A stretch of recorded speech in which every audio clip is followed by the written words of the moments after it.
Au sommaire de cette édition, les sénateurs américains John McCain et Sheldon Whitehouse en mission au Mali. Avec les autorités, ils vont étudier et discuter de l'aide américaine au peuple malien. Des embouteillages terribles occasionnés par l'occupation anarchique, c'est le calvaire des usagers de l'Anosotrama, une voie dont la venue avait été pourtant bien accueillie par les Bamakois. Des sextuplés, dont 4 filles, sont nées la semaine dernière à l'hôpital Gabriel Touré. Malheureusement, 3 des 6 nouveau-nés sont morts. Une équipe de reportage est allée à la source pour plus d'informations. Voilà pour les titres. Bonsoir et bienvenue. Les sénateurs américains John McCain et Sheldon Whitehouse ont été respectivement reçus par le Premier ministre et le Président de la République par intérim. Ils sont au Mali pour étudier et discuter des voies et moyens à partir desquels les États-Unis d'Amérique pourront apporter leur aide au Mali. Après les sénateurs américains, c'est l'ambassadeur français Christian Rouillet en fin de mission qui a été reçu. Le compte-rendu des audiences avec Mahamadou Doumbia. Les sénateurs américains John McCain et Sheldon Whitehouse ont été les premières personnalités reçues par le Premier ministre Django Sissoko à la primature. Cette visite de John McCain, sénateur républicain de l'Arizona, et Sheldon Whitehouse, démocrate de Rhode Island au Mali, vise à comprendre la situation actuelle sur le terrain, d'apporter une réponse américaine mieux appropriée. Ensuite, les 2 personnalités ont été reçues par le président de la République par intérim John Kounda Traoré. La visite de ces 2 chefs de file du Congrès américain témoigne de l'intérêt et de l'engagement des États-Unis pour soutenir le peuple malien durant ces moments de crise. Nous sommes là, évidemment, pour renouveler notre support, le support du peuple américain, le support de nos collègues sénateurs pour venir en assistance aussi en assistance au Mali, afin de nous assurer que la démocratie sera défendue et la sécurité sera défendue au Mali. Et concrètement, qu'est-ce que les États-Unis vont envisager pour lutter contre le terrorisme au Mali? Nous allons évidemment évaluer, travailler avec les forces françaises, évaluer les forces françaises, évaluer les forces alliées qui sont sur place et voir dans quelle mesure nous allons apporter des équipements, apporter de la formation, apporter de la technologie afin de bouter ces forces en dehors du Mali, y compris Al-Qaïda. Le Mali a été pendant longtemps, n'est-ce pas, un pays cité en exemple en démocratie et en défense des droits de l'homme. Et le Mali, évidemment, a été aussi cité en exemple, comme je l'ai dit tantôt, dans la défense de la démocratie et des droits de l'homme. L'ambassadeur français en fin de mission au Mali, Christian Rouillet, a été la 3e personnalité reçue par le président de la République par intérim John Kounda Traoré et ensuite par le Premier ministre Django Sissoko, auquel il était venu dire ses adieux. Je garde un excellent souvenir, mais comme je l'ai expliqué au président, les circonstances ont fait que je n'ai pas découvert autant le Mali que je le souhaitais, surtout été à Bamako, et que je compte bien, quand les circonstances le permettront, revenir, mais incognito, en touriste, pour découvrir tout ce que je n'ai pas pu encore voir dans le Mali. Mais je garde surtout le souvenir d'un pays très accueillant, malgré la tourmente, malgré les circonstances. J'ai toujours été accueilli aussi bien à Bamako que dans les communes rurales, avec beaucoup de chaleur, et ça c'est le souvenir que j'emporterai avec moi. Cependant, Christian Rouillet s'en va avec une pensée pieuse pour le peuple malien, auquel il souhaite une paix durable et un avenir meilleur. Je souhaite que les Maliens puissent se prononcer en toute transparence lors des prochaines élections, car il faut un pouvoir légitime, un pouvoir fort pour pouvoir régler les problèmes du Mali. Je suis heureux de partir alors que la commission Dialogue et Réconciliation prend corps. Elle a une tâche immense qui l'attend. Et donc, je crois que là, on a franchi, avec la nomination d'un président et de 2 vice-présidents, une étape importante. Le président de la République par intérim a également reçu une délégation de parlementaires du Sénégal, du Niger et de la Côte d'Ivoire, accompagnée du président de l'Assemblée nationale par intérim. Il se félicite de l'évolution favorable de la reconquête des territoires du Nord. Auparavant, la délégation avait été reçue par le Premier ministre. Le compte-rendu avec Brahma Traoré. Les parlementaires sénégalais, nigériens et ivoiriens arrivent plus tôt que prévu à la résidence présidentielle. 16h35, ils sont accueillis. 17h pile, ils sont rejoints par le président de la République par intérim. Entre le chef de l'État et ses hôtes, les échanges ont porté sur les derniers développements de la crise malienne. Ces parlementaires disent être aux côtés du Mali pour relever les défis du moment. Il est de notre ressort de venir rencontrer les autorités, notamment celles de l'exécutif, pour essayer de leur montrer notre appui de nos délégations respectives dans le cadre de la lutte pour le recouvrement de l'intégrité territoriale du Mali et les appuyer dans le cadre du dialogue et réconciliation. Auparavant, les parlementaires avaient rencontré le Premier ministre Django Sissoko. Avec le chef du gouvernement, les mêmes préoccupations ont été évoquées. Pour les députés, la première priorité est de rétablir l'intégrité territoriale du Mali, un processus qui semble bien parti. C'est une évolution qui est très intéressante parce que petit à petit, le Mali, avec l'appui de la MISMA, du Tchad, de la France, de tous les pays amis, en train de recouvrer son intégrité. C'est le plus important d'abord parce que tant que l'intégrité du Mali n'est pas recouverte, c'est très difficile d'organiser la vie tout court. Et à partir de ce instant, nous avons espoir qu'en juillet prochain, plaise à Dieu, comme on l'a prévu, les élections démocratiques seront organisées et les nouvelles autorités maliennes prendront la gestion du pays en main. Les parlementaires du Sénégal, du Niger et de la Côte d'Ivoire sont à Bamako dans le cadre de la session d'avril de l'Assemblée nationale. Une session qui s'est ouverte ce lundi à l'hémicycle de Bagadadji. L'ouverture de cette session qui a donc vu l'intervention des 5 délégations invitées. Avec leur présence, ces délégations apportent la solidarité et l'engagement de leurs pays respectifs au peuple malien. Émotion, solidarité, coopération sous-régionale, réconciliation marquée les interventions suivies par Mamarikone. C'est une marque d'amitié et de solidarité que viennent de manifester les délégations parlementaires amies de la Côte d'Ivoire, du Burkina Faso, du Niger, du Sénégal et du Tchad à l'endroit de l'Assemblée nationale du Mali. Une présence qui prolonge le rôle joué par les présidents de ces différents pays dans la gestion de la crise malienne. Une crise dont les séquelles resteront longtemps vivaces dans les esprits. Lors de la libération de nos frères et sœurs de Kidal, Tombouctou et Gao, lequel d'entre nous, devant sa télévision, n'a eu la gorge nouée par l'émotion, qui n'a pas compris le sens du mot liberté? Quel Malien pénétré de l'amour de son peuple et de sa patrie est à même de se réjouir de ces pratiques barbares et rétrogrades auxquelles nous avons assisté ces derniers temps? Les parlementaires sont convaincus que c'est dans la solidarité, l'entraide et la coopération que l'on peut aider le Mali à refermer cette douloureuse page de l'histoire de la vie du pays et du Sahel. Avec la crise malienne, le Tchad et le Mali se trouvent donc en première ligne face à la menace du terrorisme. C'est pourquoi cette coopération doit s'élargir dans notre espace sahélo-sahélien afin de prémunir nos États de velléités déstabilisatrices orchestrées par les groupes terroristes. C'est dans les moments difficiles, dit-on, que l'on reconnaît ses vrais amis.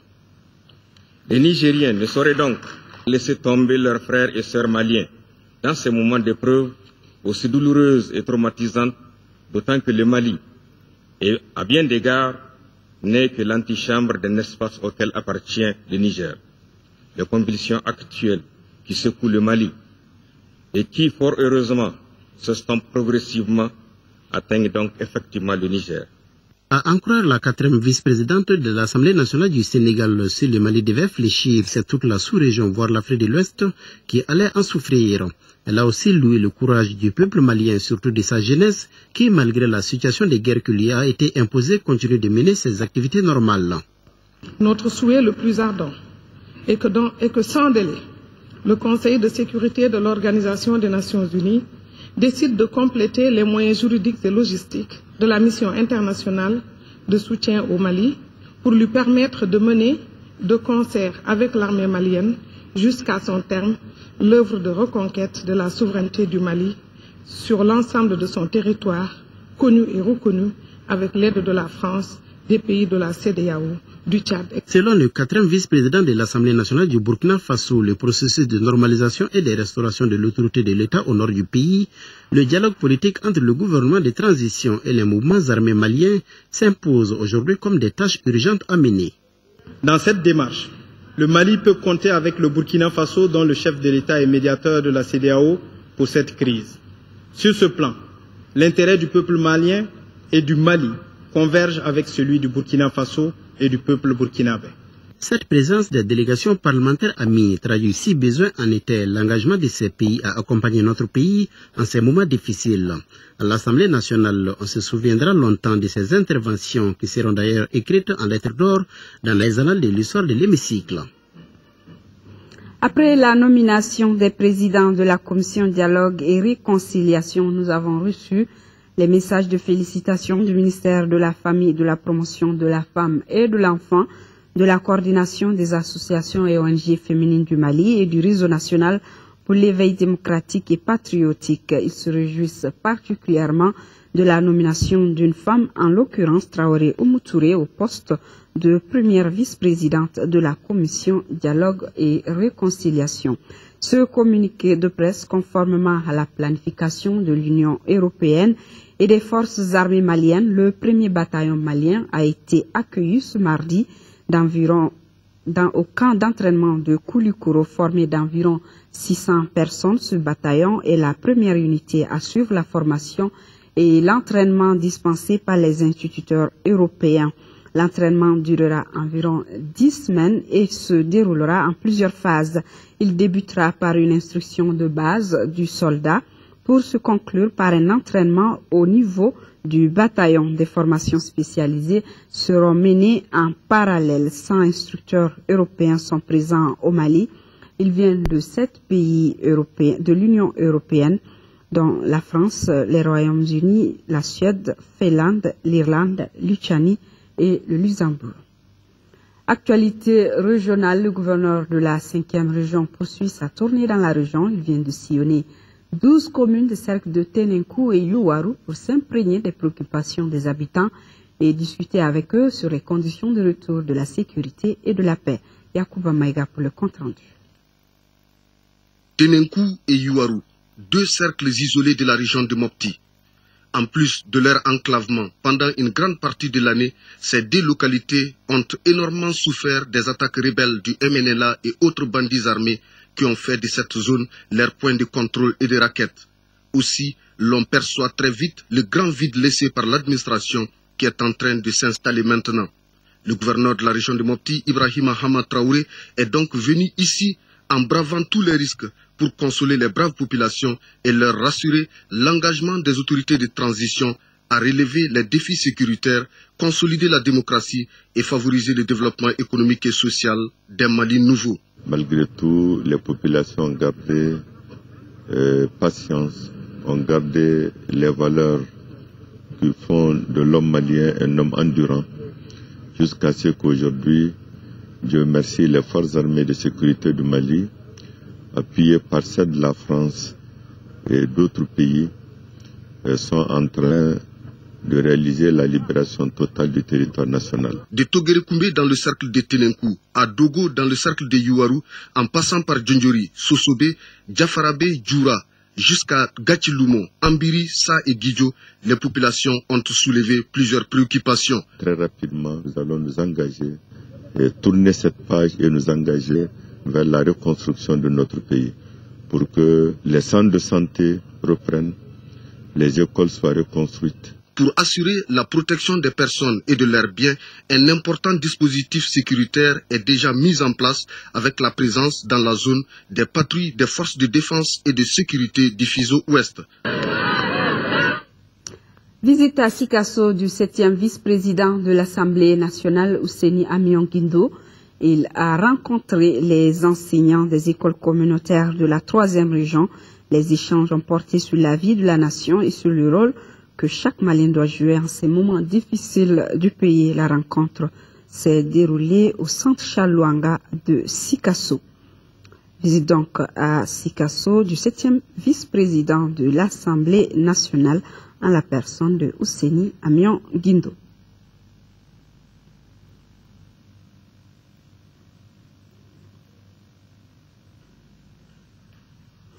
Après 28 jours de détention, le journaliste Boukari Daou, directeur de publication du Républicain, a finalement été mis en liberté provisoire. C'était à l'issue d'une audience publique tenue au tribunal de première instance de la commune 4 du district de Bamako.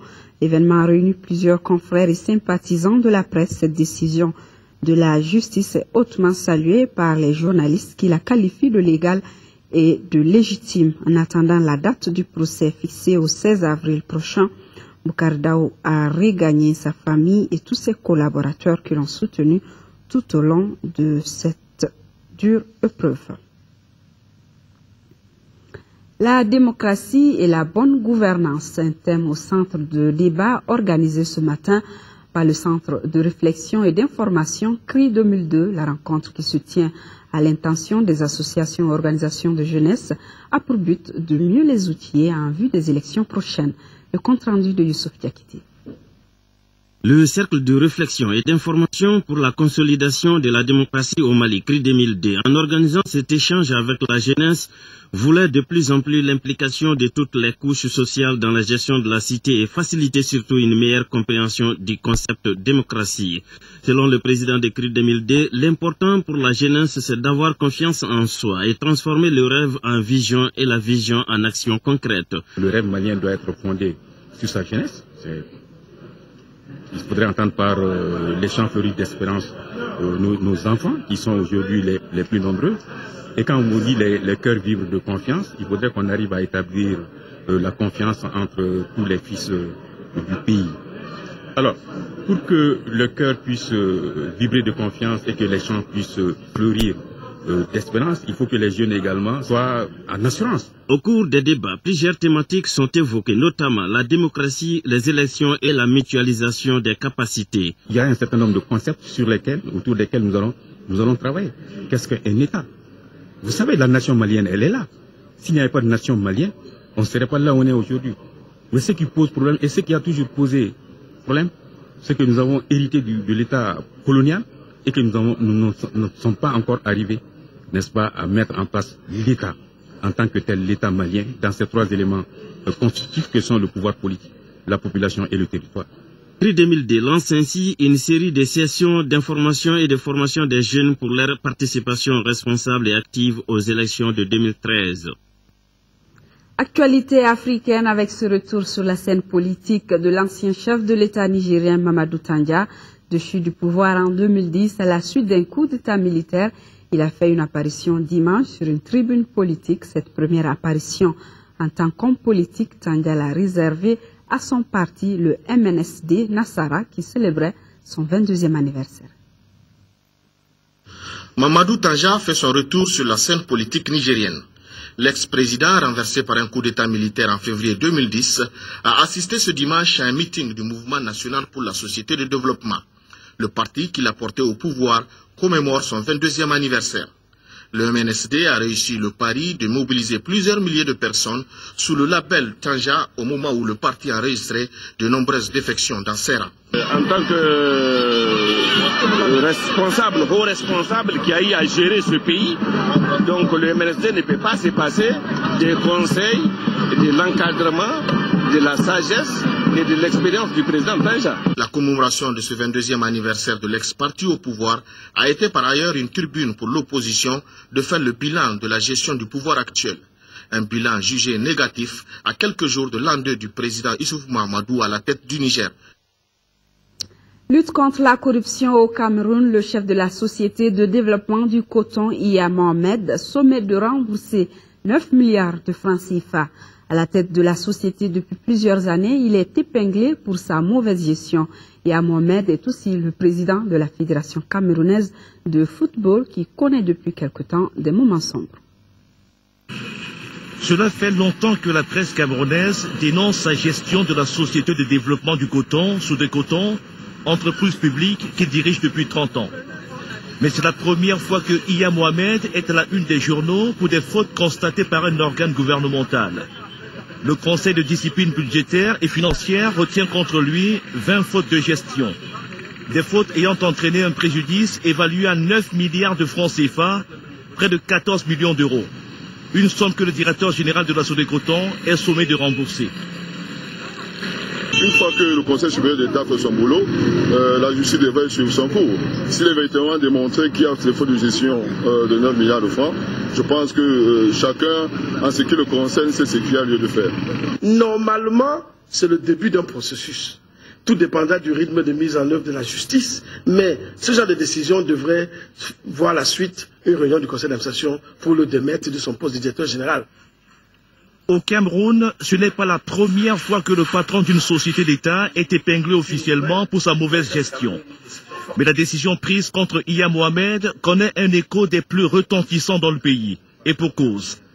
Le directeur général de la Sodécoton est aussi le président de la très puissante Fédération camerounaise de football.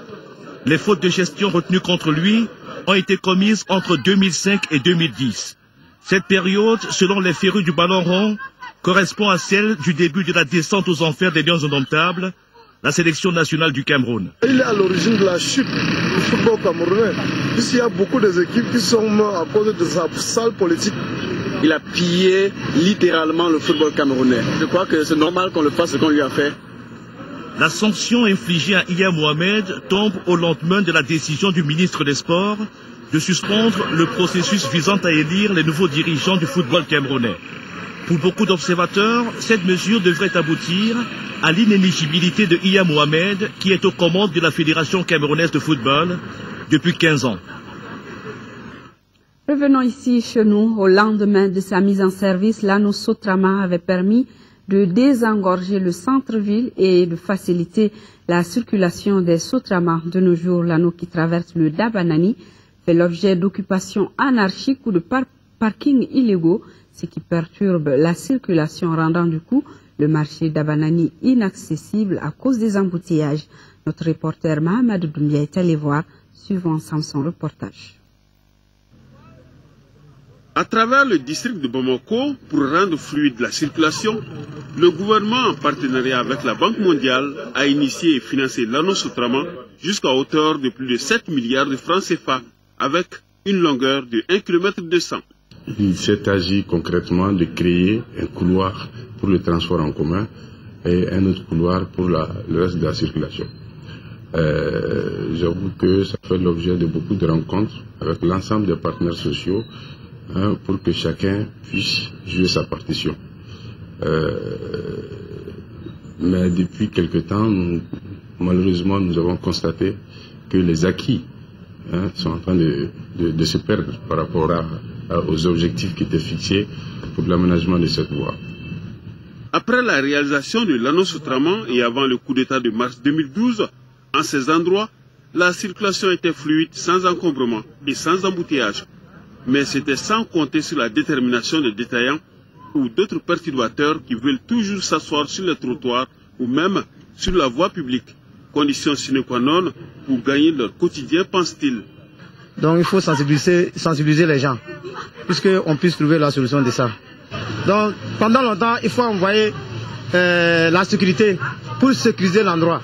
Aujourd'hui, pour emprunter le boulevard du peuple qui traverse le Dabanani, c'est un parcours de combattants à cause des embouteillages, des voitures personnelles garées pour toute la journée, des taxis, des motos garées, des pousse-pousse qui se faufilent entre les voitures, des camions qui débarquent des marchandises sans respect du code de la route. Chaque installation paye quelque chose pour la mairie, même si c'est les petits tickets là, ils paient ça pour la mairie. Nous aussi les commerçants, on est impliqués dedans. Il faut toujours respecter là où les piétons devraient passer, quoi. Tout le monde a compris la nécessité des aménagements qui ont été réalisés. Et donc nous allons poursuivre la sensibilisation, poursuivre donc la sensibilisation qui a été entamée depuis bien avant les aménagements en question. Nous allons encore poursuivre cette sensibilisation et même s'il faut aller aussi à la répression, souvent il le faut, parce que nous ne pouvons pas comprendre que la chaussée soit utilisée comme un site commercial. En plus de ces embouteillages incessants causés par l'utilisation de la chaussée comme parking, un autre problème coexiste, c'est l'insalubrité. On a toujours l'impression que le tronçon du boulevard n'est jamais balayé. Le boulevard du peuple est balayé quotidiennement. Tous les jours que le bon Dieu fait, le boulevard est balayé. Le groupement d'intérêt économique qui est en charge de balayage de cette voie fait l'opération à partir de minuit. Je vous invite à passer un après-midi, le petit soir, pour voir l'état de la voie, et le matin, le même jour, le matin, pour voir quel est l'état de la voie. Vous allez vous rendre compte que la voie est effectivement balayée, et les produits du balayage sont évacués sur le dépôt de transit le plus proche. En ces moments difficiles, nous avons besoin d'ordre, de quiétude, de reconversion de mentalité, d'instruction civique pour gérer notre quotidien. Respecter les acquis, gage d'un développement harmonieux, durable. Fin hier de la visite du directeur du bureau Sahel de l'ONG Save the Children dans la région de Sikasso. Les 5 jours de tournée lui ont permis d'apprécier les réalisations en 3e région dans les domaines de la santé, de l'éducation, de l'hygiène et de l'assainissement. Les précisions sur cette tournée avec Adama Kamara et Ramata Konati. Cette année, la moitié du budget de l'ONG Save the Children au Mali sera consacrée à la région de Sikasso. L'enveloppe de 5 milliards de francs CFA est repartie entre les domaines suivants: l'accès à l'eau, la nutrition des enfants, la promotion des pratiques essentielles comme le lavage des mains au savon, l'assainissement, la construction d'infrastructures scolaires et sanitaires. S'agissant de ce dernier point, l'ONG a déjà réalisé 10 maternités et 4 CESCOM dans la région. Le directeur de Save the Children a visité certaines de ces réalisations. À l'issue de 5 jours de terrain, Thomas McCormack est satisfait de l'usage fait des dites réalisations. J'étais très impressionné par l'engagement des communautés. Je vois clairement, physiquement, que les communautés-là sont en train de changer positivement au point de vue de leur santé, éducation et vraiment l'engagement pour leurs enfants. L'un des messages que le directeur Thomas, alias Adama Makalou, a partagé avec les populations est que le développement n'est pas toujours lié à l'argent, mais plutôt à l'esprit d'initiative et à la volonté d'agir. Cette sortie est la dernière effectuée par McCormack en qualité de directeur de l'ONG Save the Children. Après 5 années de service au Mali, il est appelé à d'autres fonctions aux États-Unis. Des sextuplés dont 4 filles sont nées le jeudi dernier à l'hôpital Gabriel Touré, une naissance par césarienne.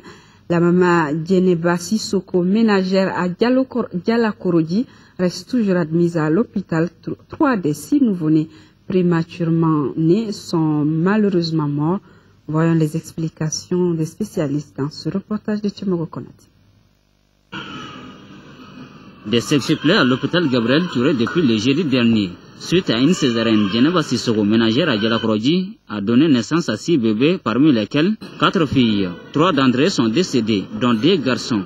Le père des enfants, un nommé Mamadou Sissoko, est commerçant de son état. L'évolution a été marquée par l'apparition d'une hypertension artérielle, chose habituelle dans ce genre de grossesse, et ceci a entraîné une hospitalisation. 6 jours après son hospitalisation, soit 31 semaines plus 6 jours, eh bien, elle a eu une autre complication qui a consisté en une perte du liquide amniotique par rupture de la poche amniotique. Et elle avait des contractions. Eh bien, ceci a entraîné la réalisation d'une césarienne. Cette grossesse prématurée intervient après un problème de fertilité constaté chez la dame depuis 13 ans, ce qui a donné lieu à des traitements intenses. Les suites post-opératoires ont été simples. Jusqu'à ce jour, elle ne se plaint pratiquement de rien. Elle s'alimente correctement et les soins sont administrés de façon quotidienne. Aujourd'hui, elle n'a plus d'injection à faire et tous les médicaments sont pris par voie orale. Elle n'a aucune plainte particulière. Pour le moment, l'état des 3 autres est fragile mais pas critique, selon les docteurs. Longue vie aux 3 autres petits-nés. Lancement ce lundi à Yelimani du projet Je suis malien. C'est une mission citoyenne pour la paix initiée par la JCI Bamako Elite qui ira de Yelimani à Tombouctou. Le projet Je suis malien va sensibiliser pour l'émergence de la jeunesse dans les instances de prise de décision. De compte rendu de Mahamadi Alioubari. C'est le cercle de Yélémané, situé à 150 km de Kaï, qui a servi de cadre pour le lancement officiel du projet Je suis malien, qui est une mission citoyenne pour la paix au Mali. Organisée par la Jeune Chambre internationale Bamako Élite, cette mission citoyenne parcourira le Mali de Yélémané à Goundam, en passant par Kaï, Manantali, Kita, Bamako et Mopti. Partout où elle passera, elle clamera la paix et l'unité nationale, la participation de la jeunesse aux élections et la prévention contre le sida. Il fallait qu'on prenne une décision, nous, en tant que jeunes, de faire le tour de toutes les régions pour passer ce message de paix auprès des autorités, afin que ces autorités sachent que la jeunesse est mobilisée. Également de créer un sursaut patriotique au niveau même des jeunes, pour qu'ils sachent que maintenant, c'est à nous de prendre nos responsabilités afin que certaines choses qui sont arrivées dans le passé n'arrivent plus. L'occasion était opportune pour le préfet adjoint de Yélémané Youssouf Tira de saluer les initiateurs de cette caravane citoyenne pour la paix qui a une importance capitale. Qu'on se réfère à ses objectifs principaux visés, à savoir l'instauration de la cohésion sociale autour du slogan « Le Mali est un et indivisible », l'émergence de la jeunesse dans les instances de décision. Le président de la Jeune Chambre internationale Bamako Élite a saisi l'occasion pour remettre quelques moustiquaires imprégnés à la présidente de la CAFO de Yélémané. Ce lancement a été précédé de l'Assemblée générale de la Jeune Chambre internationale organisation locale de Kaï, assise au cours desquelles les participants ont fait le point des activités menées et des préparatifs de la Convention nationale de la Jeune Chambre internationale que Kaï doit abriter cette année. Nos excuses pour la mauvaise qualité de ces images. De la musique dans ce journal, comment chanter la société quand le tissu social s'est déchiré, se demande la star ivoirienne Alpha Blondy. Après plus d'une décennie de crise ivoirienne, il veut donner l'espoir avec Mystic Power, son dernier album, un album tourné entre Paris et Abidjan. Ces salauds ont mis le feu à mon paradis. Alpha Blondy, fidèle à lui-même, il y a les mots percutants et la musique.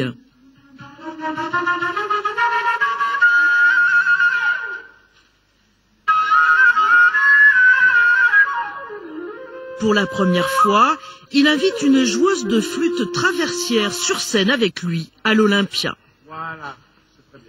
Le reggaeman ivoirien vient présenter son nouvel album Mystic Power, une salle mythique pour un artiste qui est aujourd'hui une vraie légende du reggae. Ouais, on finit le truc, il y a une pêche. J'y viens pour la deuxième fois, mais chaque fois mon cœur bat très fort. Parce qu'il y a ce souci de pouvoir donner le meilleur de moi, de ne pas décevoir le public. Ceux qui sont venus, il faut que quand ils viennent, quand ils repartent, ils disent « Ah oui, Alpha, il nous a fait honneur ». Pour son public de l'Olympia, Alpha Blondy ne déroge pas à la règle. C'est son célèbre titre Jérusalem qui démarre le concert.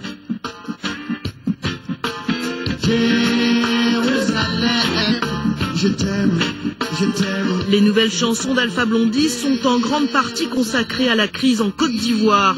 L'artiste met en cause les politiciens responsables selon lui de la division des Ivoiriens. Ce ne sont pas les Ivoiriens, le peuple, qui est fâché entre eux. C'est pas vrai. Ce sont les politiciens de Côte d'Ivoire qui ont manipulé les populations les unes contre les autres en appuyant sur l'appartenance ethnique et régionale. Et ça, Nathalie, c'est une bombe à fragmentation ethnique. Dans Mystic Power, Alpha Blondy parle d'espoir avec Hope, de réconciliation en chantant avec Tiken Jah Fakoly, de religion dans Crime spirituel, le tout sur un reggae plus dansant, histoire d'aider à soigner les peines et les traumatismes. Espoir Football Championnat National Ligue 1, la 19e journée a pris fin hier avec 2 rencontres au stade Modibo Keïta. Lasco et Lassam se séparent 2 buts partout et l'AS Real victorieuse 1-0 face à l'AS Bakarijan de Barawili et s'empare de la 2e place avec 38 points. Le résumé des rencontres avec Diarra Konaté. Marquée par des rebondissements, la rencontre Asco-Assom a enregistré beaucoup de buts. L'association sportive de Korofina se montre entreprenante. À la 6e minute, Suleiman Sissoko permet à son équipe de prendre l'avantage au score. Les joueurs de Missira se battent sans succès. D'ailleurs, la formation de Korofina va sérieusement inquiéter la Somme. Souleymane Sissoko signe le doublé 2-0 score à la pause. Physiquement présents, les ambassadeurs de Korofina bousculent leur adversaire. À la 56e minute, Moussa Maïga réduit le score. Et Souleymane Diarra égalise à la 76e minute. Lasco ne peut que s'en prendre à elle-même après avoir laissé les initiatives à son adversaire. Auparavant, les Scorpions du Real ont battu 1-0 les représentants de Baraouli pour s'installer à la deuxième place de la Ligue 1, 38 points après 19 journées. Pourtant, l'AS Bagardian s'était montré volontaire. Les attaquants se portent ainsi plusieurs fois devant les buts des Noirs et Blancs sans parvenir à concrétiser les occasions. À la 48e minute, Mohamed Lamine Sissoko commet l'irréparable dans la surface de réparation. La sentence est connue. Amarunchi Samake met la balle au fond. Le reste de la rencontre sera marqué par le manque de réalisme des attaquants devant les buts. L'AS Bagardian termine la rencontre en 9. Retrouvez demain dans la journée Nyanya Alou Traoré. Je serai là s'il plaît à Dieu pour les éditions du soir. Merci pour votre fidélité. Excellente soirée à tous.